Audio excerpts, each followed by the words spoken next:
السلام عليكم. بالنسبه لدوك الناس اللي كيسولوني على التعصاب، وخصوصا التعصاب هذا اللي على جوج، علاش كيجي ملوي بحال هكا؟ مثلا انا غنحبس اللورمه قبل ما تدورش بحال هكا كيجيكم ملوي.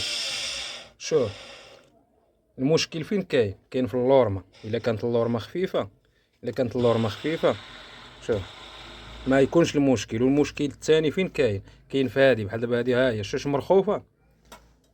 غادي نمشي شو شحال غادي نقص منها؟ هي دابا راني مجبدها، ولكن شو تقريبا شحال نقص منها؟ شبر. هذا هو العبار. نجبدها.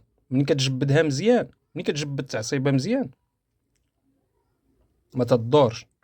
كاين بعض القيطان كيكون ملوي مثلا يمين ولا شمال، فاهمنا؟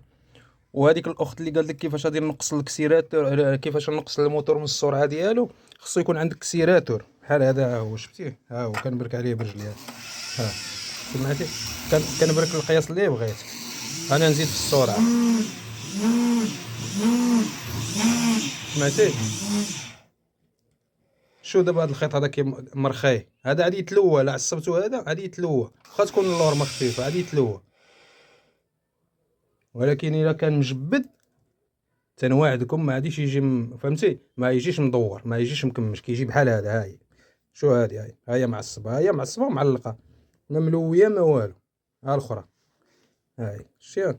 هادي راه على جوج، ما ملويه ما والو. تفهمنا؟ المشكل اللي عندكم هو باش جبدوا. والاخت اللي بغات تنقص من الموتور، من السرعه ديال الموتور، خصك كسيراتور بحال هذا. ها واش شتيه؟ هذا تنكسيري به القياس اللي بغيت. ها كتبركي بشويه وتيبدا يزيد بالسرعه، السرعه اللي بغيتي ضروري يكون. اما الا كنتي كتخدمي بالطفايه ديريكت كتشعليها من الموتور مثلا من لهيه، هذيك راه ما خداماش، غادي تبرزطك. حنا صنايعيه وكتبرزطنا. وهذا هو. السلام عليكم.